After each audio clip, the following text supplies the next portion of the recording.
We are people advocating cannabis education here at paceradio.net. The views expressed by the individuals during this broadcast are their own opinions, and they may not be the same as those of their group or other organizations they may be involved with.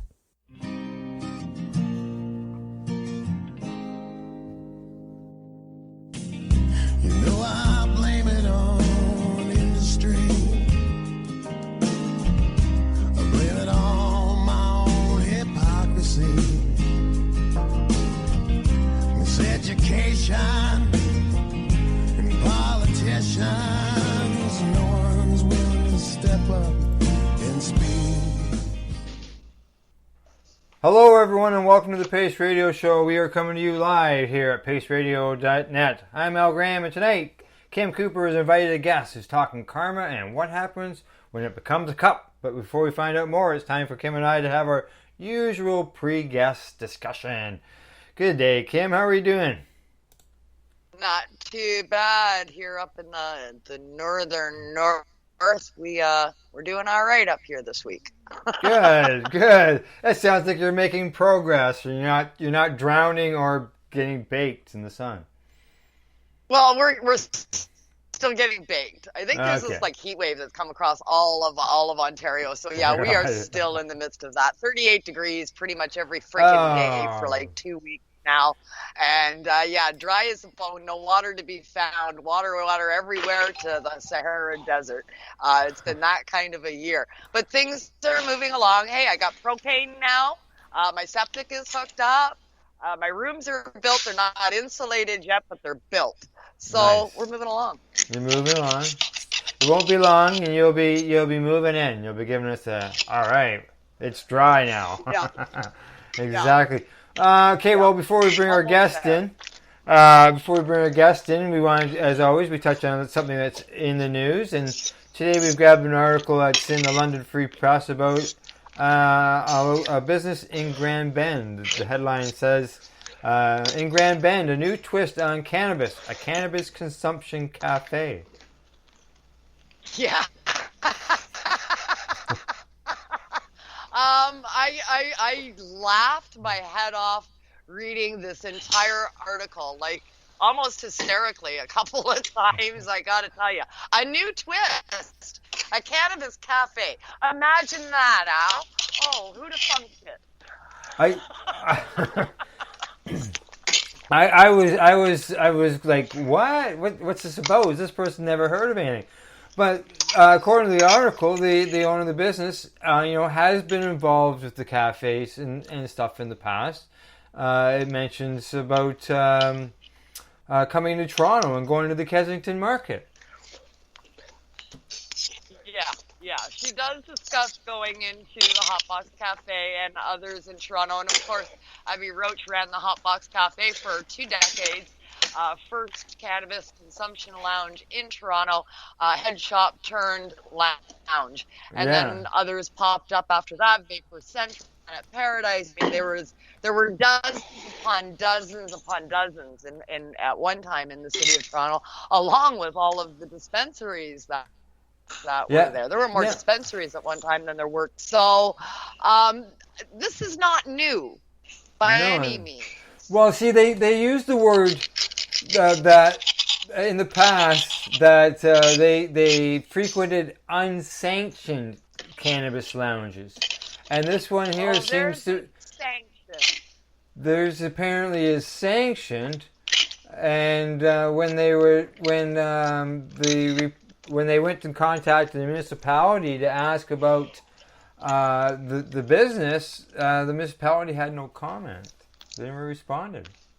Yeah, they never responded because there's a lot of red flags and a lot of questions pop up for me here. As for the first sanctioned lounge, absolutely not. Kelly's Green Lounge has a business license to operate. So did Ganjanistas in Hamilton. It eventually got revoked because of Smoke Free Ontario Act came along, and Ganjanistas had to close, along with all of the other lounges that this province had. And Kelly's Valley's Green Lounge is still operating in Orono, Ontario. Now, there's no consumption allowed inside because of the Smoke-Free Ontario Act. You go outside on the sidewalk and you consume there, and then you come back into the lounge and you socialize. Well, so it is definitely not the first sanctioned lounge, that's for sure. And if they are allowing cannabis consumption inside or on a patio, I don't know how they're doing that because it's against policy. Ontario. It does say here that it is an outdoor cafe, because it says here that she plans to keep the outdoor cafe open into the fall, and rules under the Smoke-Free Ontario Act prohibit her from adding any sort of overhead covering, make it near impossible to stay open through the winter. So she must just be doing it out in the yard, or out in the parking lot, maybe? Parking lot? I don't know. If it's a patio, it's not a patio, then it's not allowed. It falls under Smoke-Free Ontario. Because it's not allowed. So, I mean, I could set up a coffee cart in a parking lot and call it a lounge, I suppose. Yeah, I guess. I'm scratching my head on this one, but hey. Me too. I don't understand it. I don't get it. There's too many. I have way too many questions. Yeah, because like there's a dispensary out front, and then there's this lounge seems out to be out back. Dispensary in the front, lounge in the back. I've got a joke for that too, but I'll skip that one. All right. Keep things clean tonight. You know what they say about the front and the back. But anyway, I got a lot of questions here. Yes. If it's just in a parking lot, or is it sort of, a paved area in the back of the building that somebody stuck a coffee cart in and we're calling it a lounge? Is that what we're talking about here? I don't know. Everybody seems to like the place that's been to it, so we'll have to look further into this. There's no doubt about that. Yeah. Well, okay. Well, what do you think? How they're doing it, and I really like. Yes. I think we should bring in Sarah, because I'm sure she's got stuff to say about I agree. I was about to say the same thing. So yeah, let's bring in Sarah. Well, Sarah, welcome to the Pace Radio Show. And have you got an opinion on this? What we're talking about here, as far as the lounge things? It sounds more like a hobby and less like a business. I don't know. Yeah. Like if you can't stay open in the winter, that's like 6 months of our year, basically. That's half the year, yeah. Ish. You know what I mean? I guess they say they're going to stay open until October, so maybe they're thinking they're just going to be closed for a few months, but I don't know. It doesn't sound like like anything that, you need a regular clientele. If you're not going to be open at least part of the year, then how are you ever going to develop that? I don't know. It's just the whole thing. I don't know who. I imagine it was some horrible headline writer that wrote the new twist on Consumption Lounge. I imagine she didn't do that, but I don't know. It just leads to somewhat of a, it's the same carpetbagger bad taste kind of feeling that you get, as well as I'm really curious as to how they got I would imagine a story like that nobody cares about was definitely placed in the newspaper by a publicist. So when you said that there's a dispensary associated with it, it must be some deep-pocketed corporate type thing. The Ben Cannabis Company or something it's called. Yeah, publicists aren't cheap, and Now, they claim that they spoke to the municipality, because it says here that the municipality officials welcomed her idea to provide a private place to smoke cannabis. Part of the whole thing is, my understanding is that before the whole COVID thing happened, the province was going to attempt to regulate lounges or create some type of licensure or framework for their operation. Yeah, there was something released last year. They have not done anything. Oh, have they? No, they released something last year stating that they were sort of, like, they're keeping it in mind, but it wasn't something that they were going to do tomorrow. It wasn't high on their priority list, but they were sort of like welcoming some input on it. Like there was no deadline or anything. I spoke to somebody who works at the AGCO, and they told me that about the lounge issue actually a few months ago, and they told me that it's like not going anywhere fast, basically. And I worked at the provincial government for a period of time, so I know how slow. And if they don't really want something to happen, they do things like this. It goes really slow. There'll be lots of time for consultation. You know what I mean? Like they just keep pushing it off as long as they can. So it doesn't feel like they really want to do consumption. Yeah, and obviously right now they're trying to keep people apart. So exactly, they're not going to try to get welcome new things like that right away. Yeah, of course not. Couldn't have socialization. That would be terrible. But the whole thing is very odd. For the timing, I'm glad that, for everything, the story headline, all of it. Yeah. I'm just glad to see that the lounges haven't been outright dismissed and thrown out. But this unfortunately it's not going to happen tomorrow. And they had a terrific record in the city for everything. When you went around to them all, they all had majority of them had some type of ventilation or air filter system. They were all when it comes to looking after age and all that, they're also kind of self-regulated. It wasn't a wild west where everybody and anybody was just in there. It was Mm-hmm. So, there were rules about who could come in, and no smoking, as far as tobacco no products, tobacco, no tobaccos or your foods. No alcohol. No alcohol. And, they gave us a great place to be able to go and hang out and socialize, and people do different things and, got creative. And you have the comedy or movie nights or something going on. It was really good for the community. Yeah. It was just a good, like now everybody's so separate and disparate. There's nowhere to gather. Like, even like remember the Murnaugh show at Vapor Central? Yeah. Like everybody used to know, if you go on Tuesday or whatever, I think it was Tuesday, that you might actually see people Yeah. So that might be a good day to go down, Exactly. Yeah, back in the day, Opus was there for a time when he was here in Ontario. Opus had his show there with Tracy. Yeah. I mean, I spent a ton of time at BC. It was fantastic. It was a place where you could get together and see everybody. I rarely got into Toronto, so when I came into Toronto, you hit the lounges. Yes. And it was guaranteed. It's like, there's everybody. I can go to VC and see, Opus and Matt and Myrnawana Stone and, Tracy and everybody who's there. You go down to Planet Paradise and you see Mark Whitaker and everybody down there and that scene, and over to Hotbox, and that's where Abby was and all of her crew. And you do the tour and you got to see everybody. Yep. Yeah, it was always... No, there's no socializing anymore. Yeah. No. Unfortunately, yes. I think there will be. Hopefully. There I don't will know. be, and it's never going to be like that again, though. Like, it was a sort of a special moment. And Yeah. I think it also helped, like, the Goodwins were sort of really into doing those shows and creating those social events and stuff like that. And nobody else seems to have taken up that baton. So... It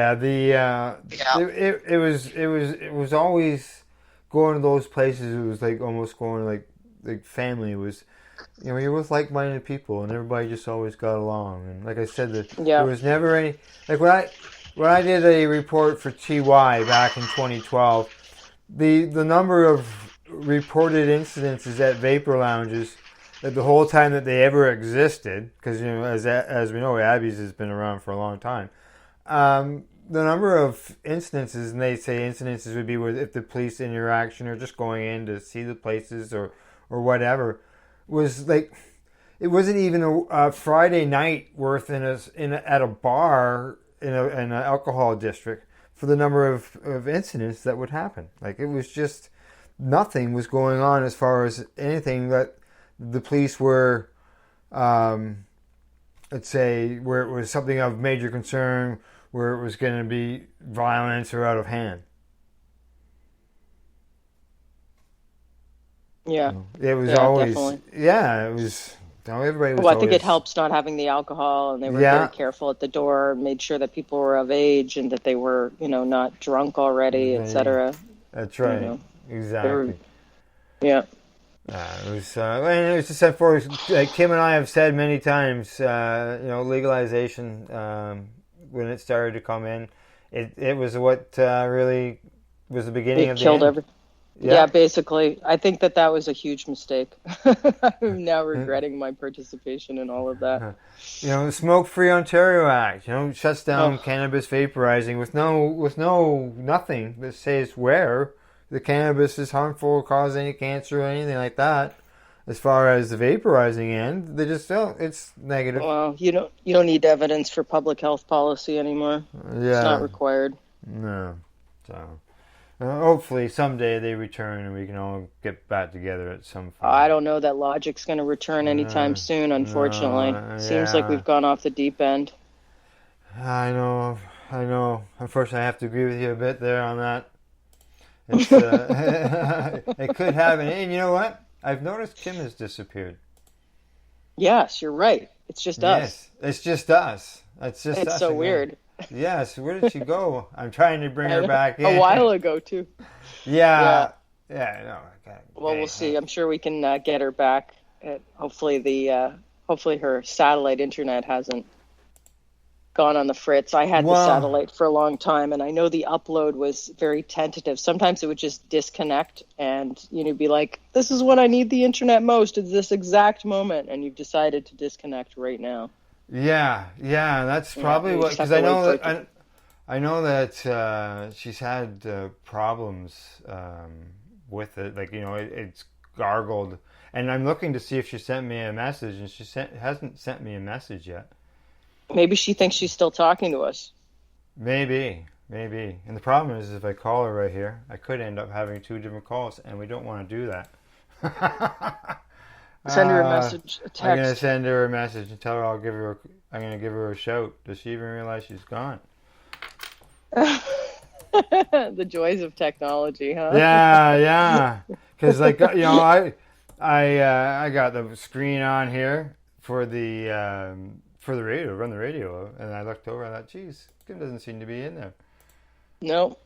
And, we would definitely know if she was around. I think that it's very hard to mistake Kim. Yeah. You definitely know. She's definitely the life of the event. Shows that she's. Well, hey, tell you what, I'm gonna go to a commercial break, and I'll see if I can bring her back in here because. Sounds like a plan. Something seems ocky. All right, we'll do that. All right, off we go to break. This is Pace Radio Show. We are live, live with the bloopers and everything. We'll all talk to you shortly. We're live here at paceradio.net. You're listening to the Pace Radio Network here at paceradio.net. At Legacy 420, we believe in being different. Experience the difference of quality control. Our labs provide tested formulations for all of our products. Experience the difference in trust. Our customers can trust that we are following up-to-date COVID precautions for their safety. Experience the difference in accessibility. We're open 7 days a week. Please visit our website, legacy420.com, or contact us for curbside pickup as well as nationwide mail order shipping. Legacy 420 values overall wellness. Come and experience the difference of Legacy 420. Enjoy the buzz of legalization with Campbellford Lifestyle Shop. From lights to plant nutrients, books, consumption accessories, and more, we've got all your basics to grow or consume cannabis. Visit our info center or take a look at our piercing services and body jewelry, now available in-store through Campbellford Lifestyle Shop, 17 Bridge Street West, Campbellford. The People's Alliance of Cannabis in Canada is an organization working to improve cannabis legalization in Canada. They have a mission and values that includes all Canadians, no matter where they come from. The values are including everyone, as no one should be excluded from participating, equality, diversity, advocacy, along with cannabis education and research, plus industry, safety, and professional standards. If this is an organization that has the same values as you, check them out at peoplesallianceofcannabisincanada.ca.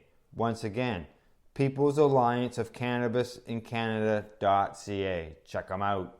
What do you find at paceradio.net? People advocating cannabis education. The People Advocating Cannabis Education Radio Network provides its listeners with news, information, and a place to be heard. This is done with a twice-weekly broadcast of the Reefer Reporters and by providing cannabis advocates a place to be heard through Cannabis and Coffee to Marijuana and the award-winning Pace Radio Show. Catch it all here at paceradio.net. A doctor's job is to relieve your pains, and when it comes to growing cannabis, the biggest pain is trimming. Let Dr. Buck Cannabis Trimming Solutions take the pain away. Whether you're a home grower or a commercial operation, we have the cure. From 4 plants to 400 plants, garden size doesn't matter. Dr. Buck Cannabis Trimming Solutions comes to you with years of experience and professional discreet service. It's simple. We trim your weed, and we do a damn good job. Visit drbuckcts.com to book your trimming. What is the People Advocating Cannabis Education Radio Network? It's a network of people advocating cannabis education. CP operates a medicinal cannabis signing clinic.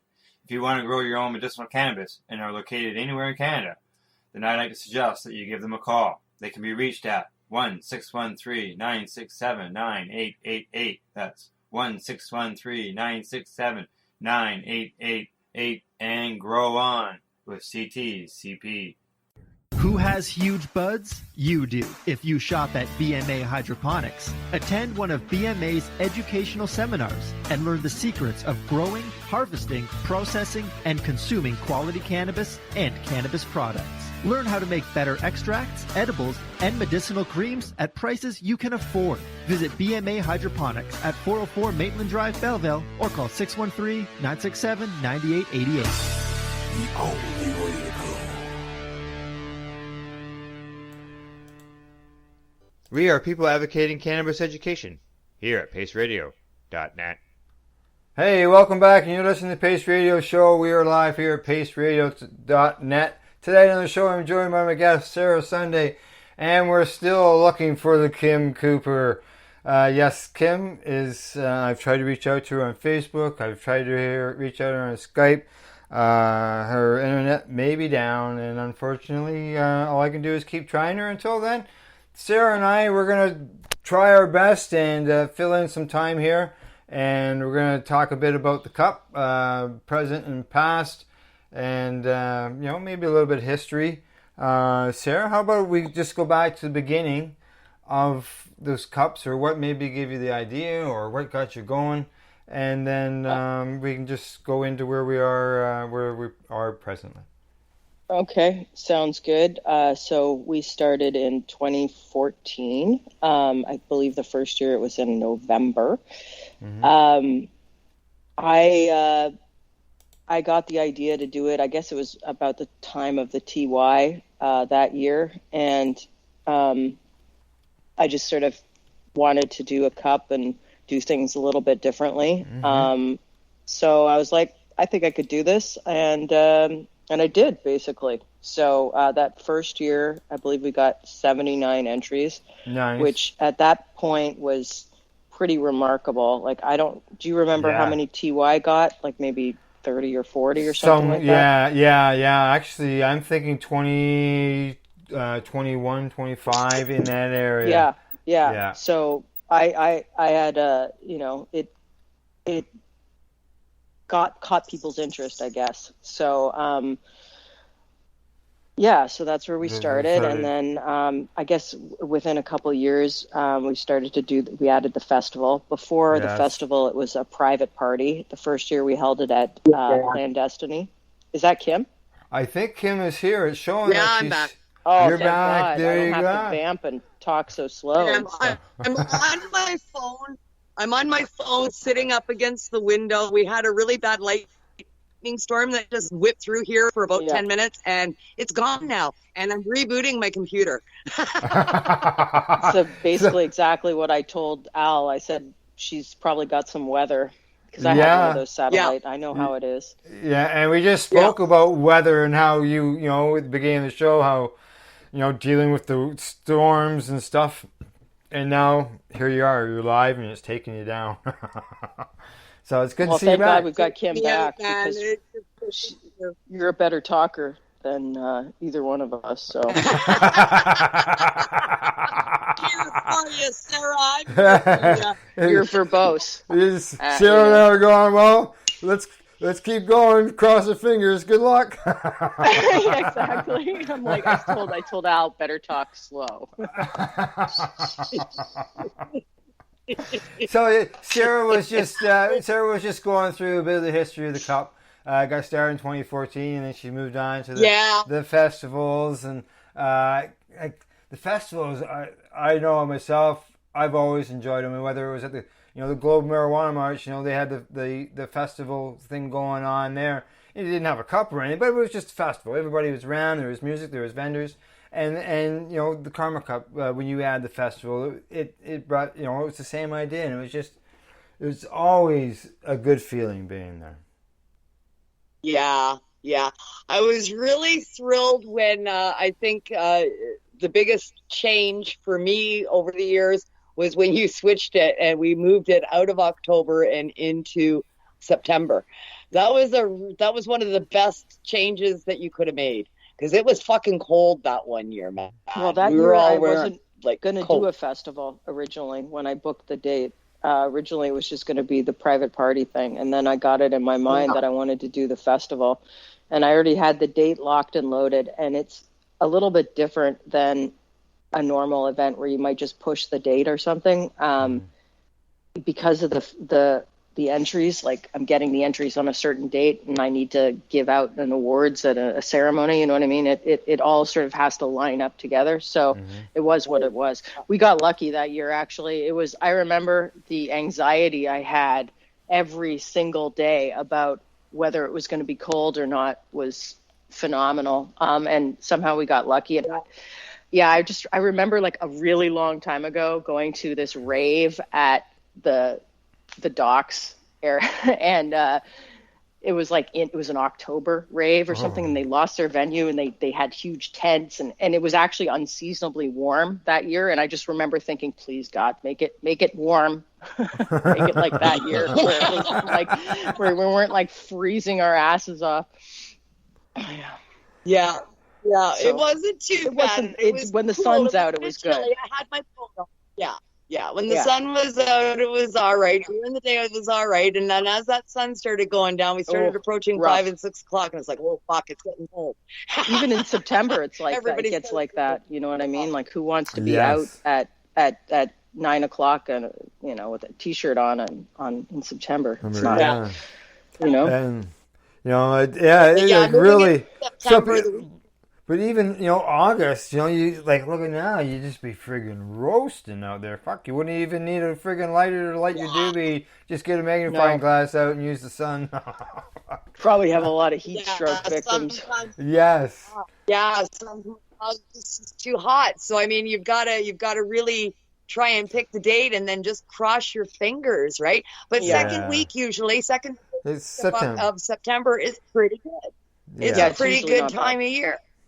I think last year it rained when we couldn't have the festival. I think it rained. So I'm hoping that'll be that it only rains on years that I can't actually throw it. So hopefully and then we don't, you know what I mean? And you get, because eventually you got to get some kind of weather, like how it goes, right? So it would be best if that happens, if the fates bring the weather when the government's being retarded and not letting me throw the festival. I can see. Because late September, that's when you start getting into the more rainy season. Oof. Yes. Believe me, I definitely thought about the date quite a bit, like that.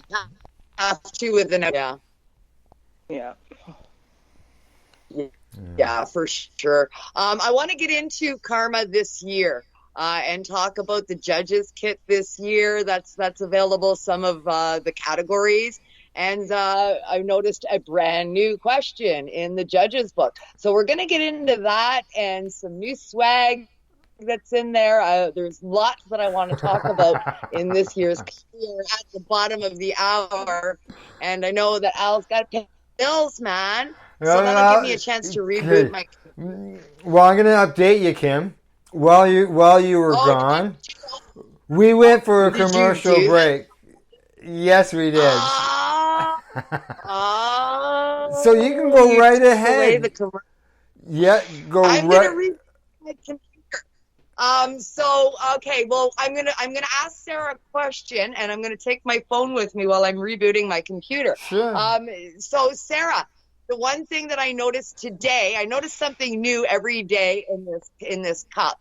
The one thing I noticed today was the torch. The torch is brand new. It's bigger, it's better, and it's more powerful. Yeah, I got a different torch supplier this time. The last one, they annoyed me. Anyway, we won't talk about that torch supplier. But yes, and we have new graphics and designs every year too. So yeah, it's a new torch. It's a good torch. Brand new.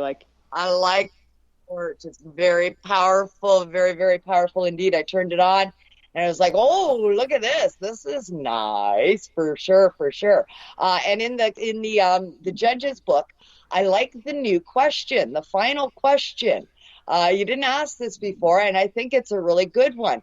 One of the things we judge now is, would you buy it? That is a very cool question to ask.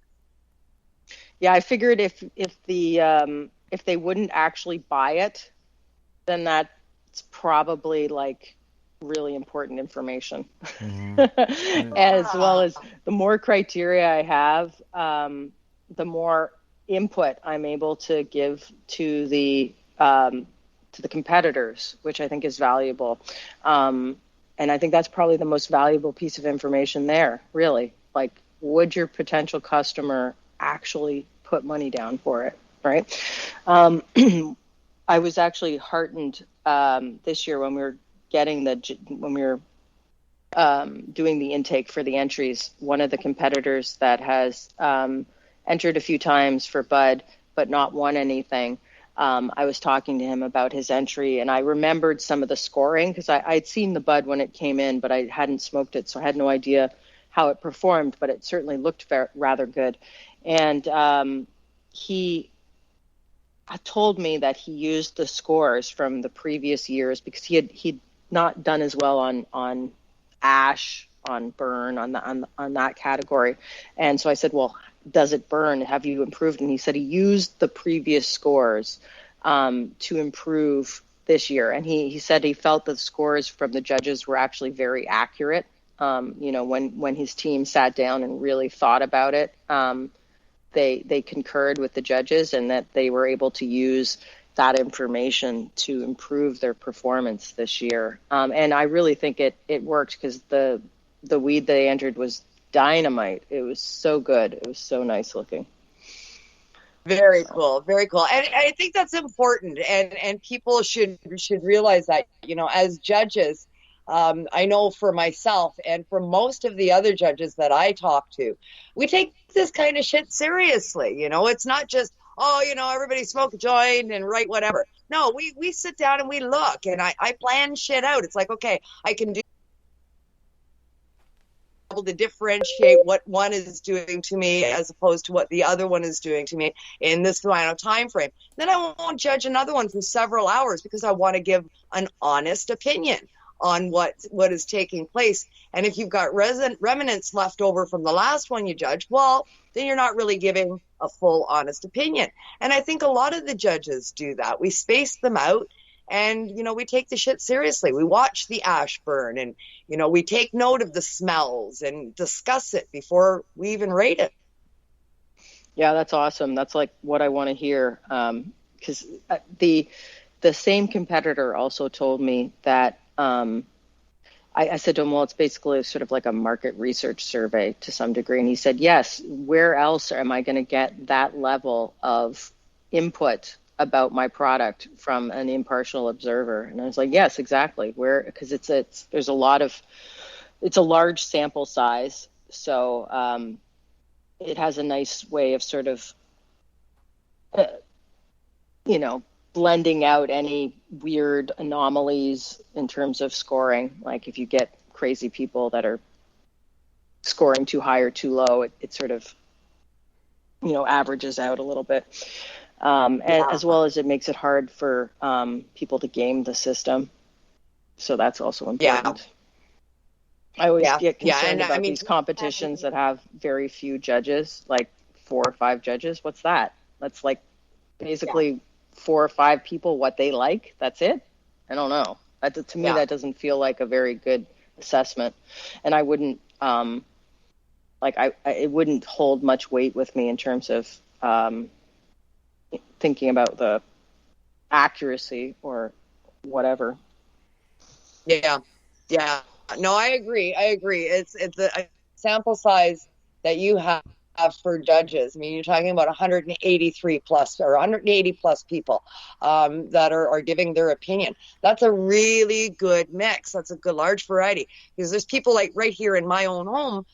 I'm a sativa girl, and I like the berries and the sweets and the citruses and those kind of flavors and terpenes. And then Steve, he's an indica guy, and he likes the dank and the kush and almost the right. And me, I smoke a joint of that, and I'm going, nope, don't like it. And he smokes it, and he's like, oh, I love it. So a lot of it's flavor profiles, and what is great to one isn't to another. Exactly. Yeah. It's good. And as well as there's people of all different backgrounds, experience levels, etc. So, you've got people that are growers and producers to novices. So you get really a broad selection of input, which is, I think, really valuable. Yeah. Because it's a good cross-section of society. That's, in the end, those would be your customers. The weed customer is a very diverse customer. Yes. All walks of life. Walks of life. Yeah, absolutely. Great categories this year as well. There's a nice selection. I was rather surprised that topicals overtook the edibles category for quantity. Really? I don't think it did. I think it's the other way around. I thought there was 22 edibles, and now I'm embarrassed because I can't remember what the numbers are. I thought there was like 19 topicals, maybe. Oh, it's close, eh?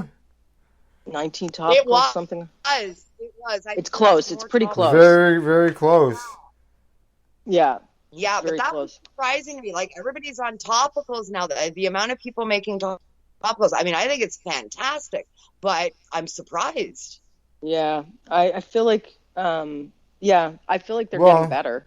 Like, I'm not a fan of personally, to each his own, right? I'm not criticizing, but personally, I'm not a fan of the coconut oil based stuff, mostly because my skin doesn't react very well to coconut oil. I get like a red kind of hivey thing going on. But so, as well as it liquefies in the summer and I don't know, greasy, all these things. So I was pleasantly surprised to see that we had fewer of the basically balm type. Then it was more creams and other things, which I think is like an advancement. Like, basically, like the balm, again, nothing wrong with it. Some people really like that. I'm just not into the greasy, as well as the coconut oil is really bad for my skin. But the point is, I feel like that's like the pot brownie, like in the evolutionary cycle of these products. That's like the easiest thing to do is like take some oil that you've infused like canna butter basically and add some wax to it and boom, there you go. But so now we're getting some more creams and lotions that are cosmetically formulated. So that's good. That's like one of the things that about the cup that has I've found the most pleasing is over the years how much better the product has gotten. And I feel like we must have some kind of influence on that. I'm not taking complete credit, obviously, in any way, but I feel like people getting together, competing, sampling products has to improve, like has to lift everybody up, basically. Mm-hmm. Yeah, you want that cup. You've got to raise your standards. Now, exactly. Kim, you know why topicals, if the numbers increase, I mean, I don't know about numbers against edibles, but as far as the increase in topicals, it's because according to the OCS, they are a recreational cannabis. Topicals are Yeah, because the OCS only sells recreational cannabis, and topicals are available at the OCS stores.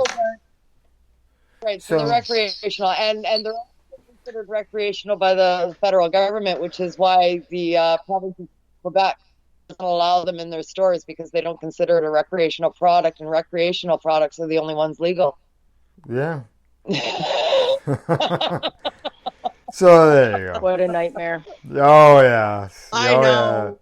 I know. Welcome to legalization. I now when I'm in Florida and people talk to me about legalization, I'm like, don't do it.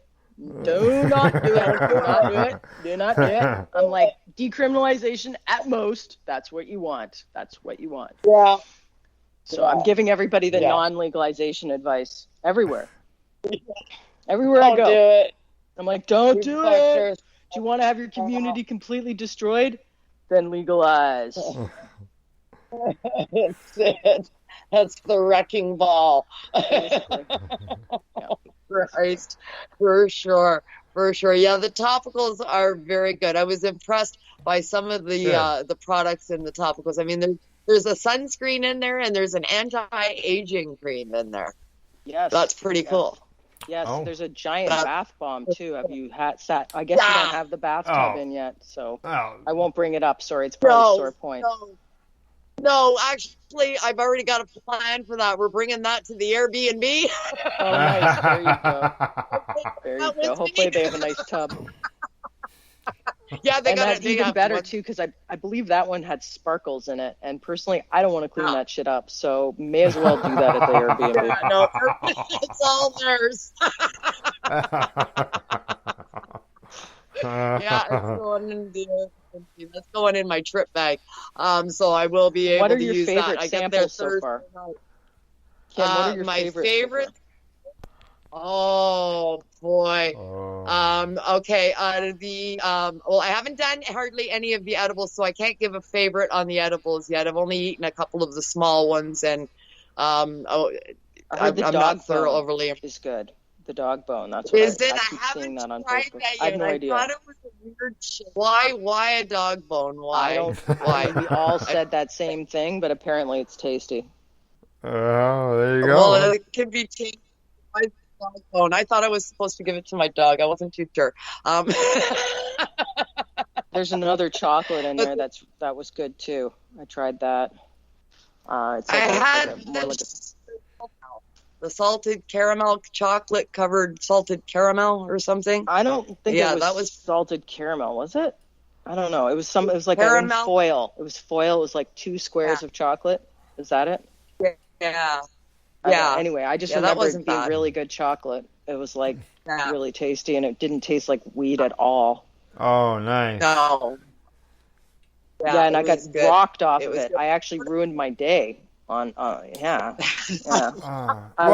was like, this little chocolate's not going to hurt me. It doesn't taste like weed at all. And then I had it, and then I think I had half of another one, and that was a fatal error. Oh, sounds like that sounds like the one. That sounds like the one you had earlier, Kim. The one you were telling me about. I couldn't talk. She says to me, I couldn't talk. She says, I learned not to be judging during the program because earlier today I couldn't talk and I was lying. So, I cut you off. What are your other favorite ones? I had the tea. I'm a tea granny. I love the tea. The tea was really good, but I did a mistake. I had it at night.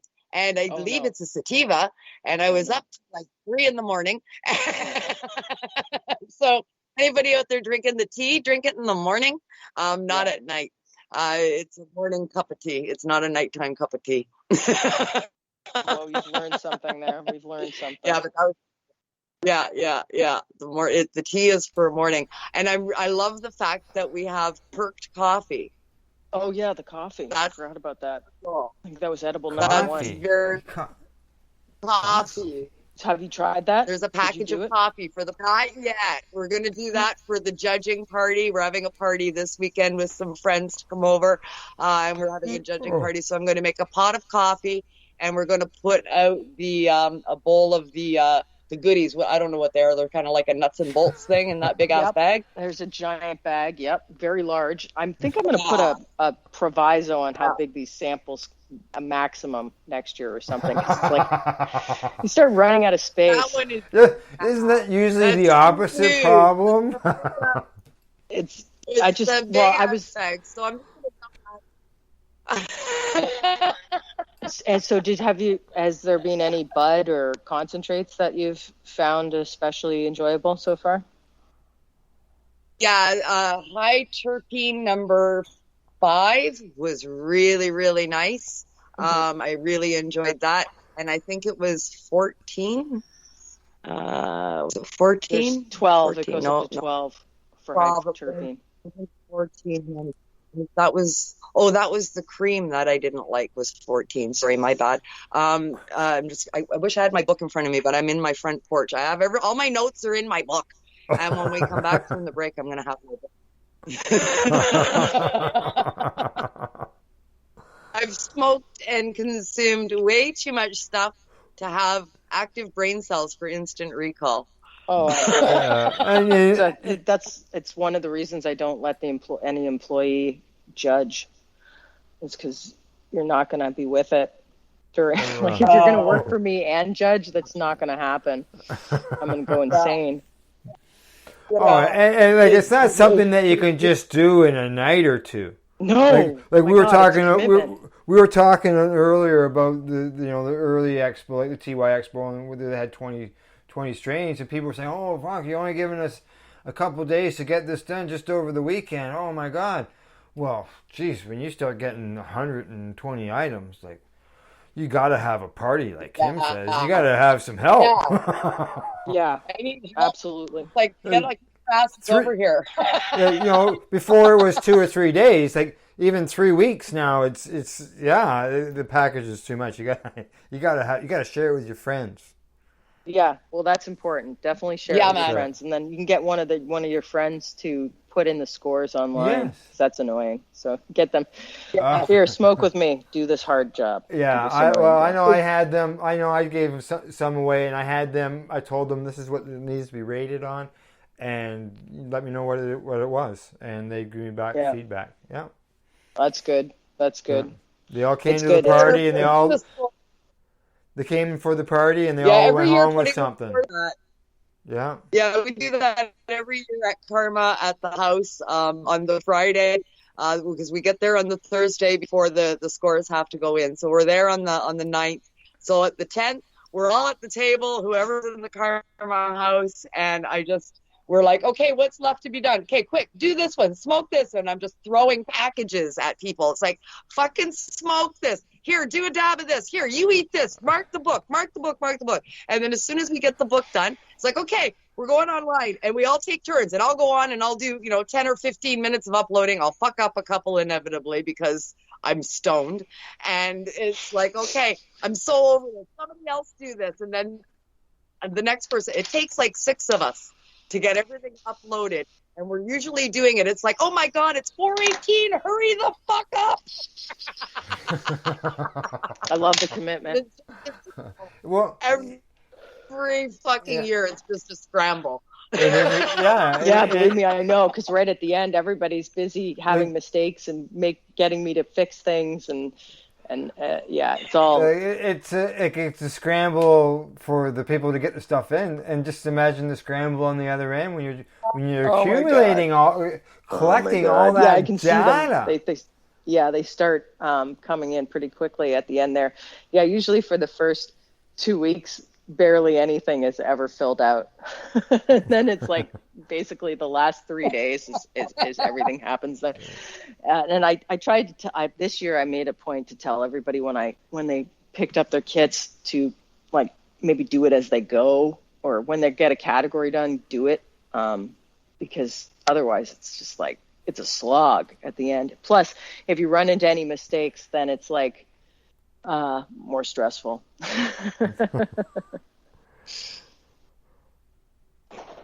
Oh yeah, I'm sure it is. Yeah, I Yeah. never seem to get a full category done like all at once. It seems like there's like one or two things left out of each category, like on the Wednesday before it's over. I've still got something left to do in that category, so I can't upload the category until I complete the whole thing, right? It's just it all seems to get spaced out until the very end.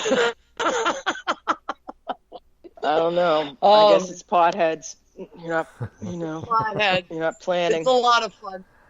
It's a lot of fun, though. Really looking forward to hosting my sixth Karma party that we're going to be having back here at the farm this time, and that'll be really nice to have it back here and be back home again with it.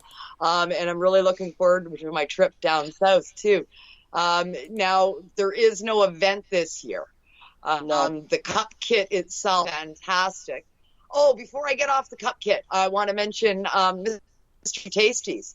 Wow, what a sponsor, eh? Tasty THC. Yes. Yeah. Tasty did you see the newspaper article?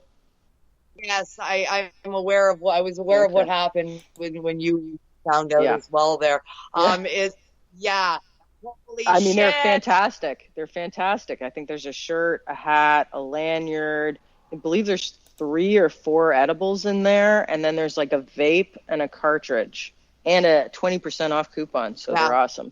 Fantastic people. Yeah. They delivered it in a U-Haul truck. Yeah, I know. I was just like, I had many. I mean, it's fantastic. It's great for the judges, but it's so annoying for me. I can't even tell you. I'm just like cursing their name, but it's like a curse, but a nice curse, you know. Yeah. Well, thank you guys, but Jesus Christ, this thing is huge. Yeah. Awesome, but holy especially fuck, even right? the box. It was mainly fitting it into the box because basically the space that I would normally put the entire swag bag in was basically taken up with theirs.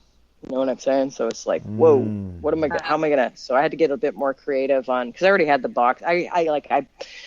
I'm locked and loaded. I know exactly the supplies I need. I have that stuff ordered way ahead of time. Blah blah blah. So I'm like, you know, flying by the seat of my pants, trying to figure it out. You know. That's the best way to fly, Sarah. That's the best way to fly. Yeah. You know, and I'm sure every year you probably, you know, you experience something that you say, fuck, I'm never gonna let that happen again, and you change it, correct it, or whatever. So there's always an ongoing adjustments, I would imagine, yearly. 100%, yeah, for sure. I'm probably never gonna let any more liquids in the kit, like.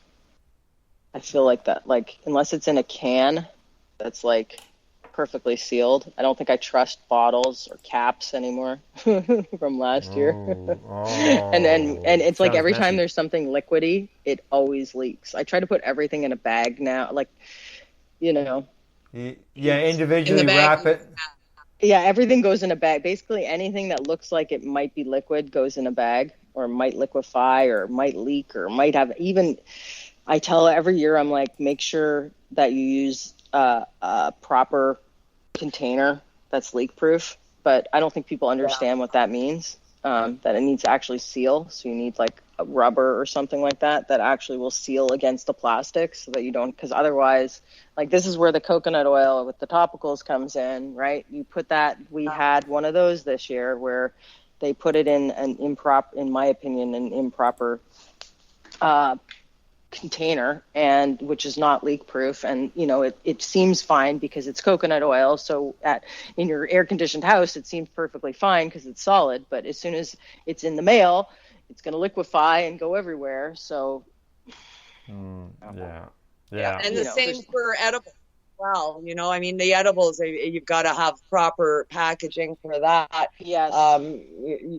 Vacuum sealing is always a good idea. Yeah, I'm not so into the vacuum sealing. I feel like it depends on what it is. It seals in all the moisture, so it usually makes things like moist, like not, you know what I'm saying? Like there's, I remember Cannabis Scotty. I think the first year they vacuum sealed it, and it sort of was like not crisp, but you want something to be crisp. So it just depends on what, as well as the other thing. The other reason I really don't like, and I used to put it in my email, and I'm going to do it again, tell people not to, if they put it in a vacuum seal, then you need to put a bag around it or something, because labels won't stick to the damn thing. So I have to put everyone in another bag. So I'm just cursing their names. I'm cursing Kim Cooper's name. I'm like, gotta put this thing in a fucking bag. All right, now. I was unaware until just now. Now I listen, see. it's your first year. It's your first. Are you sending messages to Kim here live on the air? Kim, no, I wasn't. Don't do that again. I told her. I've been a fan of Karma since you guys got started. I buy the cup kit every year. I did enter this year, and it was my very, very first time entering. I fucked up the entry form, and I had to do it a second time. That's fine. And the second time I did it, I even left something off, but I didn't bother you to call you to tell you to put it on because it was really insignificant anyway. But yeah, I did fuck it up the second time, and I just left it as that. And I didn't know that about the vacuum seal bags, and I'm taking your advice, and if I ever enter again, I will not use them. You live and you learn, basically. Like, exactly. Somebody tried to enter beef jerky this year, and I've had beef jerky 3 or possibly 4 times. I think 3 times. And yeah, I think 3 times. And every time it goes moldy, every single time. So I'm extremely reticent to take beef jerky, for instance, as one of the things. Now, I quizzed the guy on how he preserves it and how he's packaging it and everything, and he seemed to have good answers and said he'd been selling it for 2 years and whatever, but it never came in. So who knows? Yeah. But I was sort of happy about that because I just don't want any problems. And if something goes moldy, oh my God. And then there's another thing. No butter tarts. No, don't enter your butter tart. I love butter tarts. They're fantastic. Who doesn't love a butter tart? But it's just not an appropriate thing. It always goes moldy every single time. It's 6 weeks. Shelf stable. It's homemade. It's homemade. These people, it's not a big... The thing to understand about the edible category is it's not a bake sale. No bake sale items. Yeah. It has to stay fresh for 6 weeks. Or consumable, some tasty in some form. You can't be going moldy or having problems. I mean, and I think that's a good criteria, actually. I mean, not to say that the bake sale stuff is anything wrong with that. It's just a different competition because you're not gonna. Logistically, it's impossible. Between when you have to by the time you receive the product and it gets to the judges, it's gone through the mail, it's spent time with you because it's all got to be sorted and all got to be collected, all that stuff. Yep. You're not working in a freezer. And then they have to stay fresh for the next 3 weeks after it goes out too, right? Yeah. And and you don't know what conditions. All the labels. Did we lose Kim again? Sorry. No, you're there. We heard the labels, and then that was it. All the labeling and everything. Oh my God! So you're getting and everything. You're doing it all, and then it's got to be sorted into every individual kit, 180 plus bags, and then stored for. So we walked on the day that we basically walk in circles. You know what I mean? Yeah. So the one day, I think it was one day I walked, I have an Apple Watch, and the battery died on it after 11.81 kilometers and 33 flights of stairs. And then we probably went for another 4 or 5 hours after that. So I probably did 15 or more, at least. So you get your workout in. I felt like I was on bloody stumps at the end. I sent the message. I'm like, I'm on bloody stumps. I'm dying. It's literally that's what you feel like. Like I'm like, I'm not. Yeah. I never. You wear out a pair of shoes by the sounds of it. Yeah, it's intense. It's a the whole thing is very intense. People think it's like easy money or like this is an easy thing to do, and they're so wrong. They have no idea. And there's a lot of stress involved, and usually I wake myself up. My brain wakes me up at like 5 a.m, stressing out about something, about whatever, like, because there's a lot of moving parts, and there's a lot of scheduling, and you've got an actual deadline that you have to meet, and you can't push it. And in most other areas of life, people are able to push deadlines. Like, I worked in IT for a long time, and I don't think we ever met a deadline ever. We always pushed every single time. So, except unless it was a regulatory deadline, like Ontarians with Disabilities Act. Anyway, whatever. I tangented, and now I don't remember where I was going. Sorry, guys. That's all right. Well, I know where I'm going to go. We're going to go for a commercial break. Okay. Then I can my computer. Yeah, exactly. All right, off we go. After that commercial break, Kim and I will continue this conversation with our guest, Sarah Sunday. You're listening to the Pace Radio Show. We are live here at paceradio.net. You're listening to the Pace Radio Network here at paceradio.net.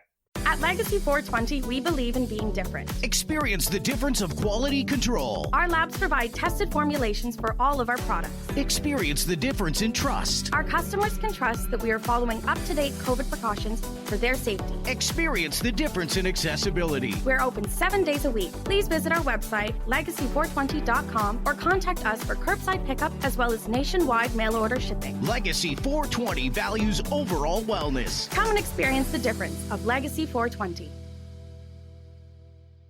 The People's Alliance of Cannabis in Canada is an organization working to improve cannabis legalization in Canada.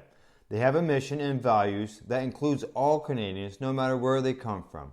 The values are including everyone, as no one should be excluded from participating, equality, diversity, advocacy, along with cannabis education and research, plus industry, safety, and professional standards. If this is an organization that has the same values as you, check them out at People's Alliance of Cannabis in Canada.ca.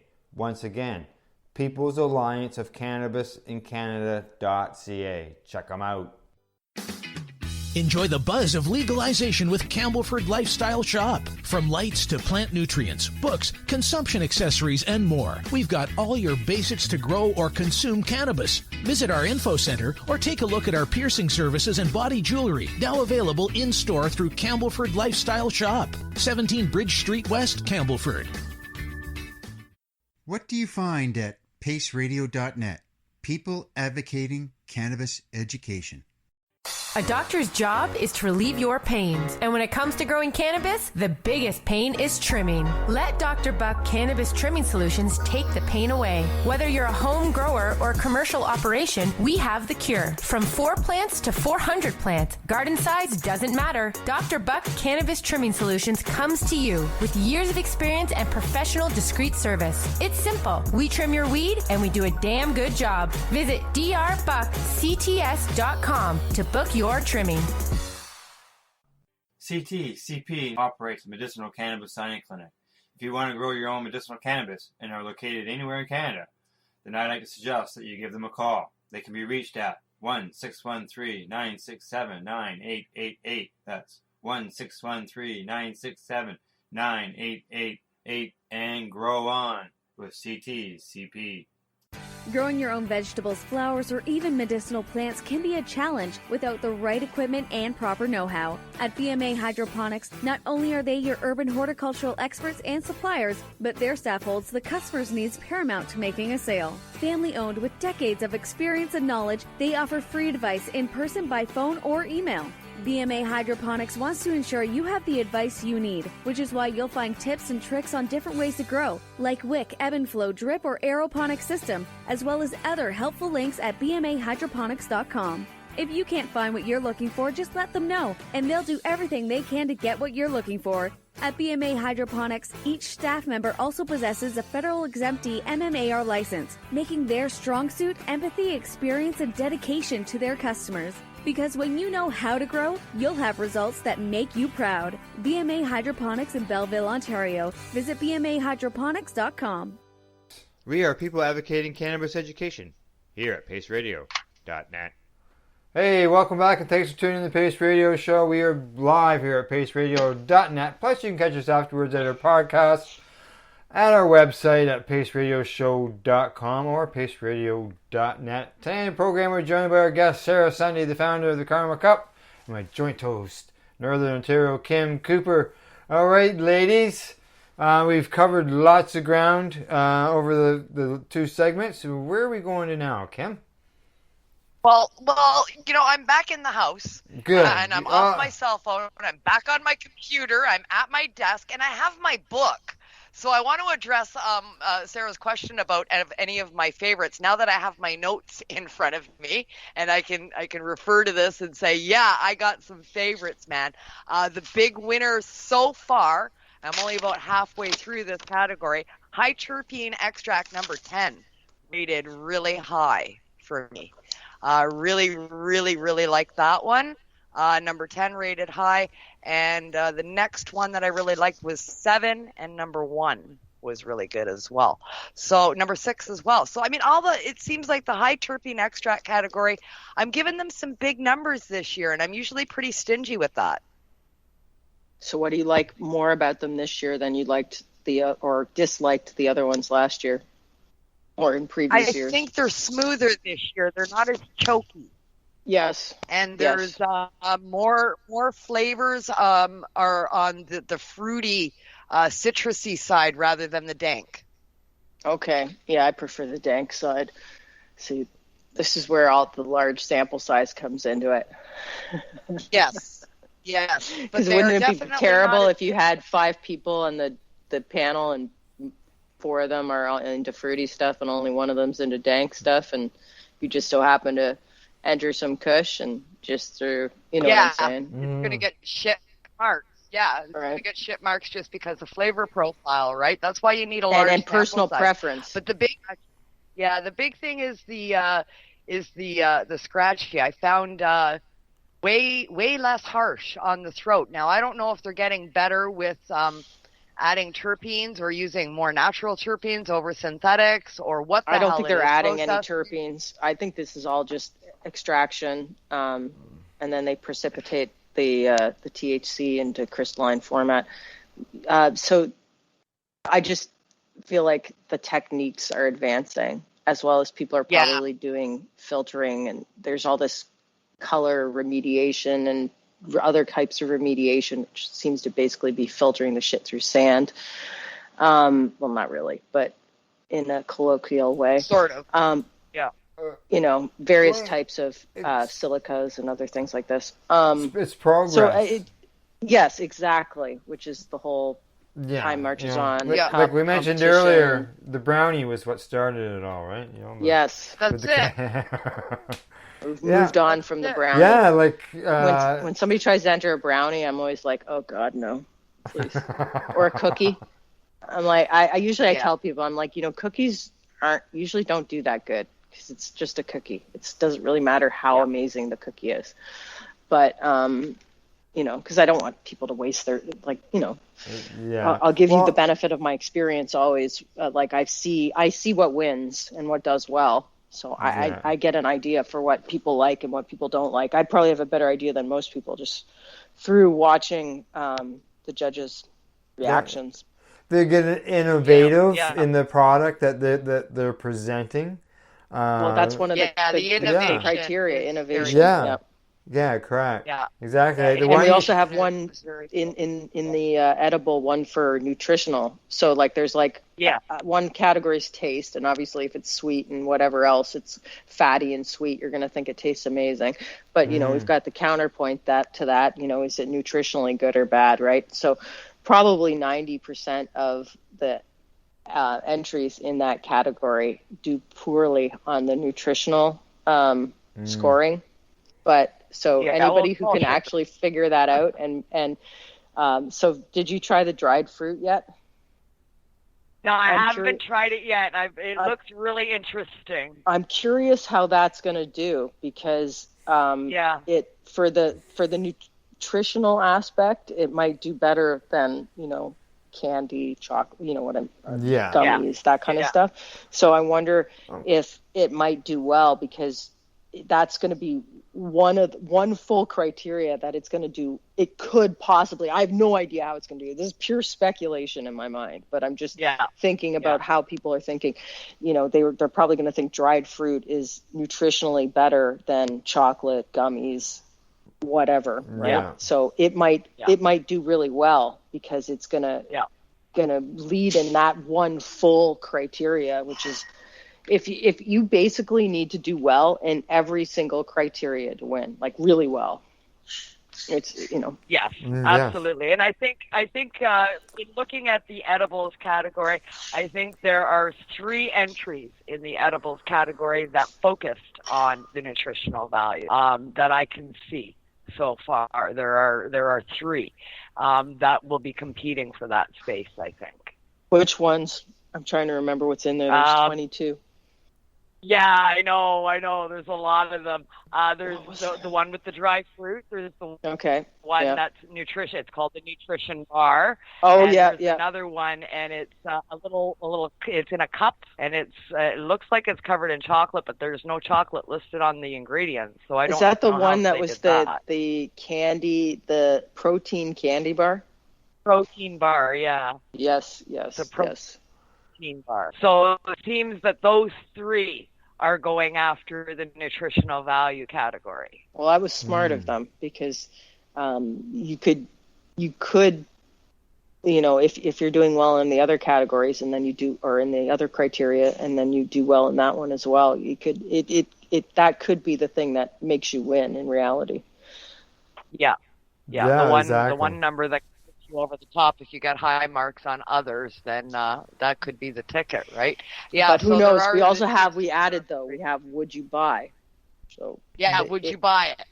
So that right? changes everything. That's right yet there. another. Exactly.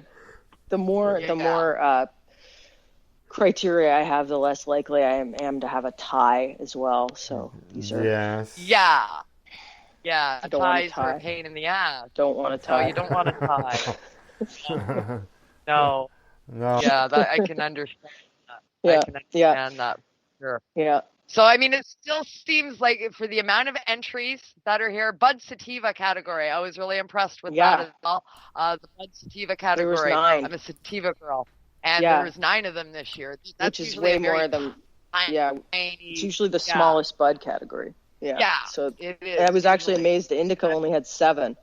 And we normally get, like, that's normally the second highest Bud category. And I think we had 19 hybrids this year, which that might actually be the most we've ever had in that category.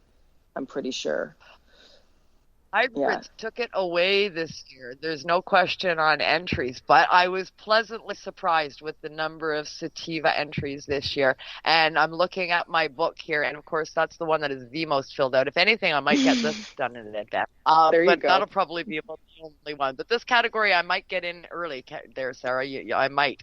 Well, we'll see what happens. I'm just over halfway through this category, and we got some decent numbers that I'm looking at here. There's a lot of 8s and 7s floating around in there, which is good. It's tough to get a 9 out of me. I mean, because I've smoked a lot of stuff in my day, and to me, it's like 9 is like, best I've ever had. It's knocking my socks off. I want to run out to the store and get it. For me to give it a 9, I'm a tough person to get a 9 out of. 8's really good for me. Yeah. I'm a tough judge. You're a tough judge, I'm tough. Yeah. It's good. That's important. Got to be discerning. Yeah. Very important. Yeah. Been doing this a long time, right? And it's like, no. That's not the best I've ever had. So, yeah. But, a lot of 8s and 7s in there, which is high marks for me. And there Have you tried a any of the 9s. solventless? Have you tried any of the solventless? Solventless. Let me flip my I think page there's 13 this year, which is might be one of the high. I mean, I think that might be tied with whatever our highest amount of solventless entries we've ever had. 10 this year. 10 Solventless 10? is 10. Oh yeah, I don't know where I got that 13 from. 10, yes, 10. Yeah. Okay, so maybe 10. it's a Yeah, little bit. yeah. I think maybe the most we ever had was 1 year, like 2 or 3 years ago. I think we had 13 or 14 solventless. Yeah. 7s and 8s. I just thought the sevens, solventless lots this of year was sevens, really 8s. good. Yeah, Like, yeah. Normally I find by the time they're not as tasty as I want them to be. I feel like solventless sort of the shelf life on it is lower than It is. conventional It doesn't last as BHO. long. Yeah. So it's more perishable. So, but this year I felt like there was like a lot of really amazing solventless entries, and I really tip my hat to all the competitors, and they seem to be advancing the technology, which is good. That's what we're after. 4, 5, and 9, it looks like, got high marks. But I have a note beside 9. Oh, that was Steve. So that means it was probably a dank one, because I have the word icky written beside it.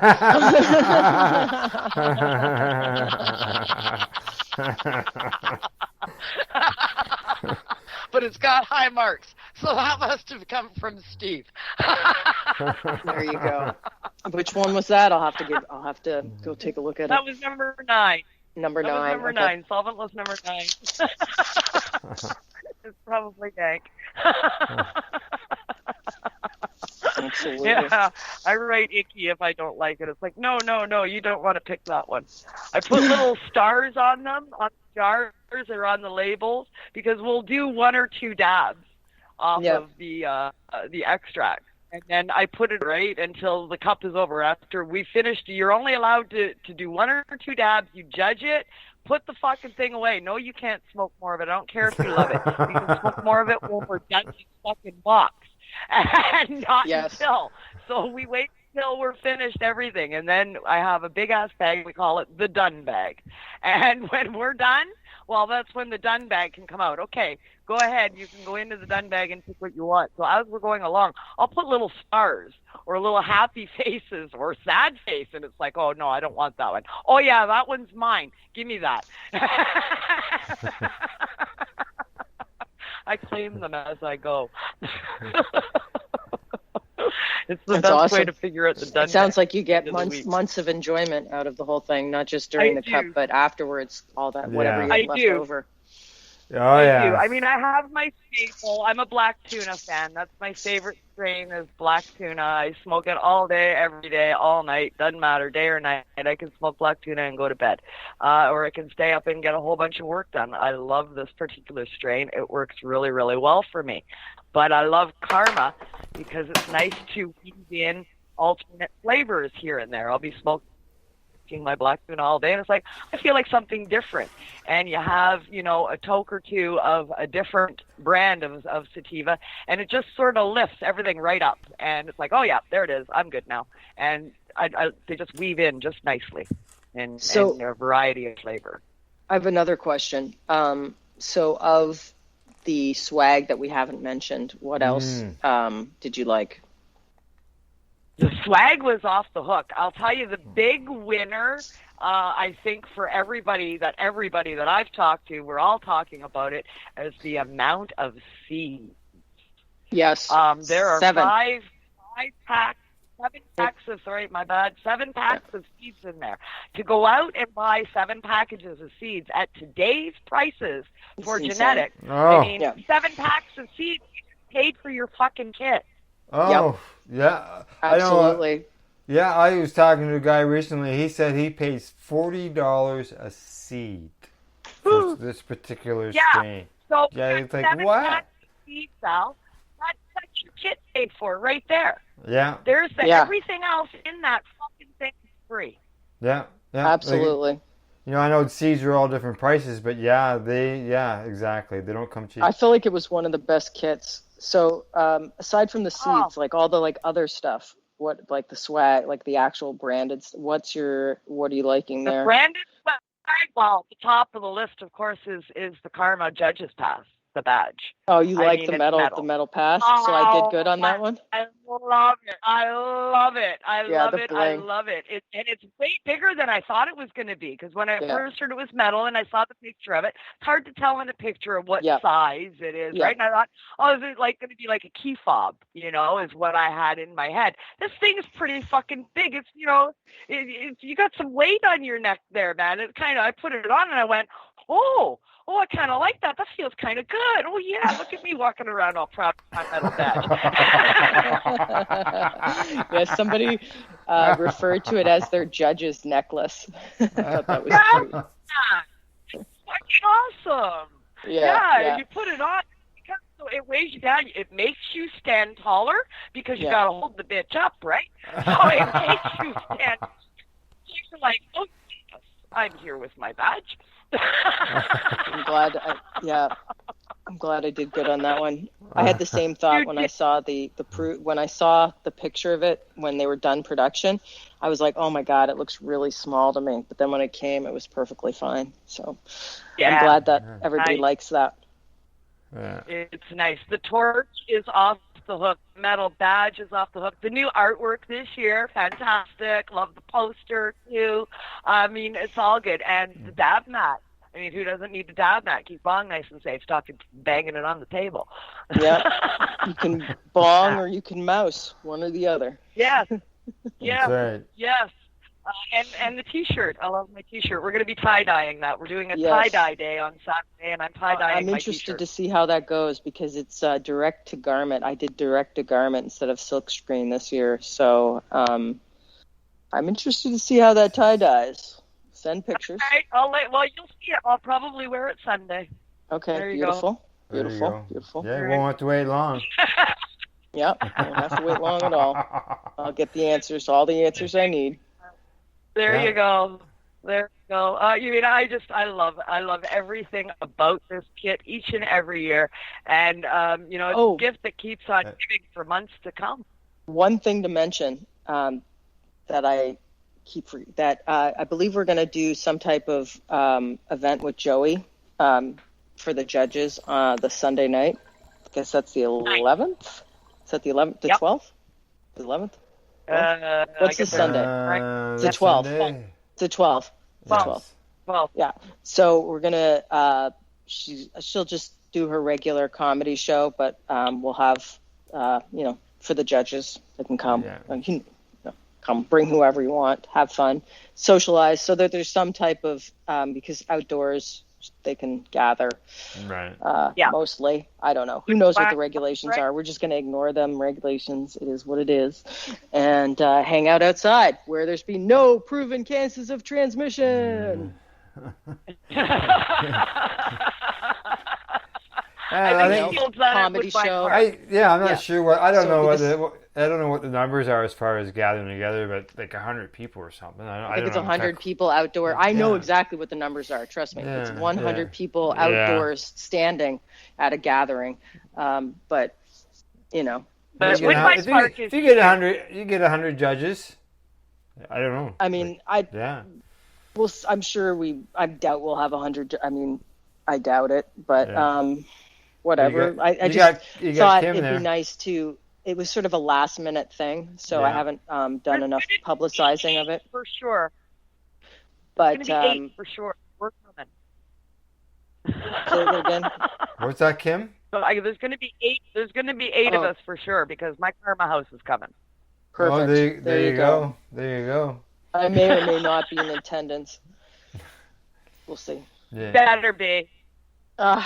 Maybe. Well, I guess so. Since I said say hi to everybody, I might actually not mind it because I haven't seen people in so long that I'm sort of welcoming hanging out with people, which says something. Yeah. Really. That says a lot. Yeah. Like I know, we had a car show here last 2 Thursdays. We've had a local car show in downtown, and last week it was like there were 70 cars down there. Like we're just in a little small town. But for us to get 70 cars, and there seemed like a good amount of people there. So for you to have your judges thing and all that, yeah. Well, people want to go do things. Yeah, people want to do things. Exactly. I mean, like, humans are social creatures, and it's important for our mental health and physical wellness to be amongst other humans, at least sometimes. So I'm hoping that we get back to normal. Normally, absolutely, and I'm looking forward to it. Yeah, normally at this time, talking about normal, normally at this time I would ask Kim if she's got any more questions for our guest. But being that you've been asking Kim questions during this broadcast, I thought I'd check with you first, Sarah. Do you get any more questions? You got any more questions for Kim? No, not really. I feel like I gave most of the questions out. Most of the survey questions. I'll consult my notes and see if I have anything. Mostly, I just want to know what samples you like so that we can discuss them on the Zoom judging. I've been instructed by Craig. He reminds me basically every day to post something and ask about what people like so that they can talk about it on the Zoom. Awesome. So, yeah. Good stuff. Just doing my job. Get in on that this Friday. Yeah, I got to get in on that this Friday. You're gonna have to shoot me a message and tell me how to do that.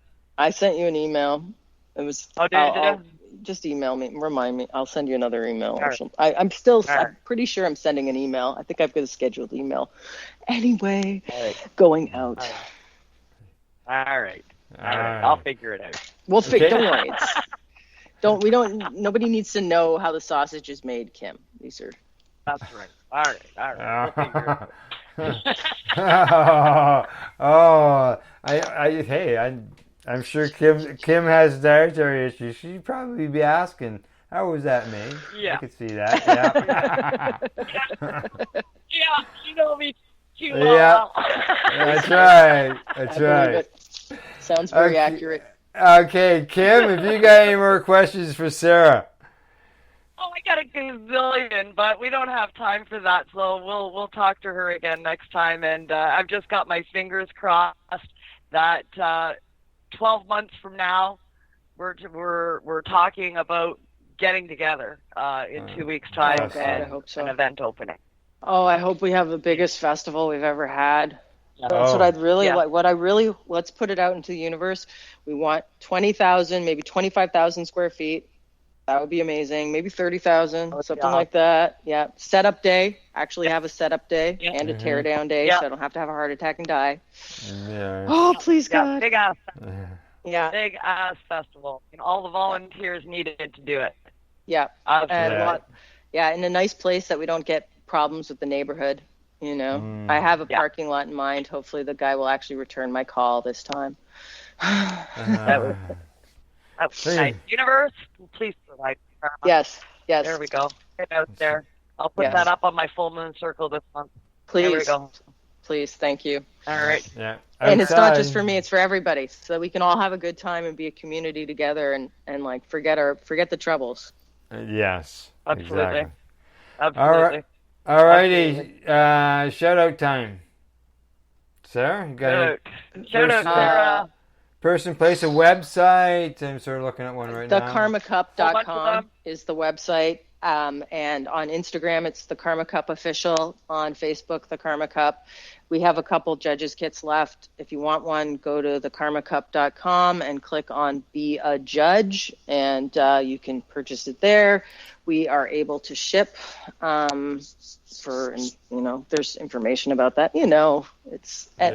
Things are possible this year because of the COVID. I love the way you say that.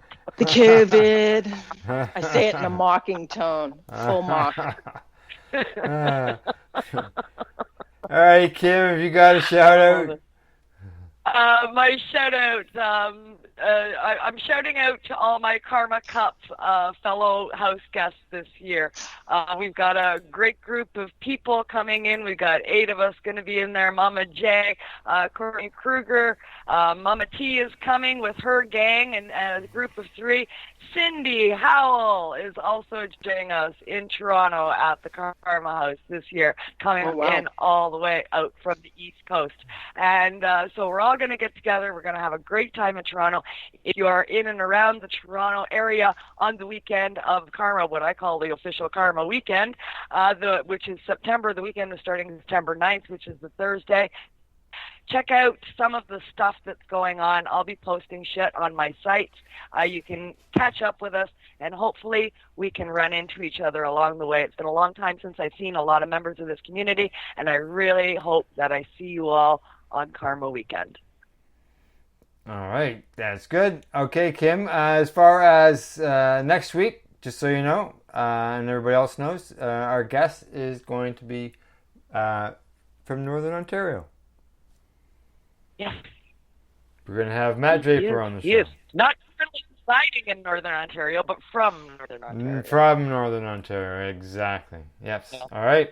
Yeah. You can find the Pace Radio Network at paceradio.net. You can find the Pace Radio Show at paceradioshow.com. Thank yous go to our sponsors, BMAHydroponics.com, Legacy420.com, drbuckcts.com, which is Dr. Buck Cannabis Trimming Solutions. Also, a big thank you to Camelford Lifestyle Shop in downtown Camelford. And to our guest, Sarah Sunday, founder of the Karma Cup. Sarah, we got the 90 minutes in. I know, it was amazing. I know. Basically. Yeah, it's right. Thanks, I actually Kim. gabbed on for quite a bit. Yes, yeah. And you got questions in the whole bit. I got to get my own survey in. Yes, that's there right. You go. There you go. All right. Thanks, Kim, as always. And thanks to our listeners. Not a problem. Love being here. Thanks to the listeners. Thank you for tuning in to the broadcast, and we'll all talk to you soon. Bye-bye. Good night.